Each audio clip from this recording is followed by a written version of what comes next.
ఆంధ్ర రాష్ట్రం అంతా ఒకవైపు బతుకుతుంటే వీళ్ళిద్దరు మాత్రం మేము పక్కకెళ్ళి బతుకుతాము, మాకు సంబంధం లేని విషయాలు ఇవన్నీ అన్నట్టు బతుకుతారు వీళ్ళిద్దరు. తలాతోక లేని సంభాషణలు తీసుకొచ్చి మీడియా ముందుకు వచ్చి మాట్లాడతారు. ఈ శ్యామలక్క, రోజా. ఏం రోజా అక్క, మీడియా ముందుకు వచ్చేటప్పుడు జర వెనక ముందు చూసుకొని నిజాలు ఏందో తెలుసుకోవాలి కదా. స్క్రిప్ట్ ఇచ్చినప్పుడు అది తెలుసుకోవడం చేత కదా మనకి. ఎంతసేపు నోరేసుకొని పడిపోవడమే. భాషలో కొంచెం అన్న మార్పు వస్తుంది అనుకున్నాం. అసలు మీరు మీ భాష ఎప్పటికీ మారదన్న విషయం అర్థమైపోయింది. ఫస్ట్ థింగ్, పవన్ కళ్యాణ్ గారి గురించి విమర్శిస్తున్నావు. పవన్ కళ్యాణ్ గారికి ఇల్లులు ఉన్నాయా అక్క?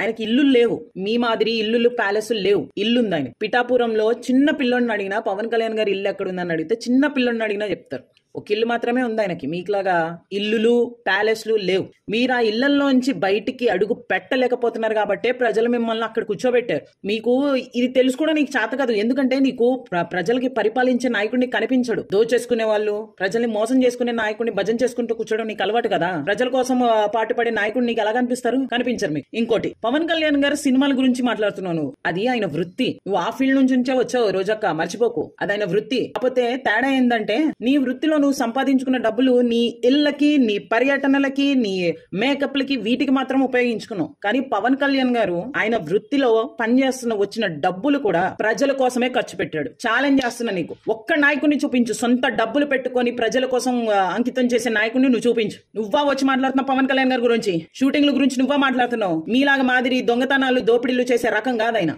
అర్థమవుతుందా? అసలు ఆయనని విమర్శించే స్థాయిలో నువ్వు అస్సలు లేవు. ఎప్పుడో తగ్గిపోయావు నువ్వు. ఎప్పుడో జమానా. నువ్వు ఎప్పుడైతే ఆడపిల్లల గురించి ఏంటి 1-2 రేపులకైనా అన్నప్పుడే నువ్వు తగ్గిపోయినావు. నువ్వు గుర్తుపెట్టుకో, అది నీ మర్యాద అంతా అక్కడనే కోల్పోయినావు. మూడోది, నీ భాష ఏంటి? ఒక్కడికైనా ఇల్లుందా అంట. అసలు లీడర్వేనా నువ్వు? నువ్వు నాయకురాలువేనా? లాంగ్వేజ్ ఎలా మాట్లాడాలో కూడా తెలీదా? ఏం నేర్పిస్తున్నావు? నాయకులు మీరే మర్యాద లేకుండా మాట్లాడే లాంగ్వేజ్ లో మాట్లాడుతుంటే కార్యకర్తలు ఎలా ఉంటారు? మీ వల్ల కార్యకర్తలు నాశనం అయిపోయి వాళ్ళు అదే లాంగ్వేజ్ నేర్చుకొని అస్సలు ఆడవాళ్ళని ఎలా రెస్పెక్ట్ చేయాలో కూడా మర్చిపోతున్నారు వాళ్ళు. మీరా వచ్చి మాట్లాడుతుంది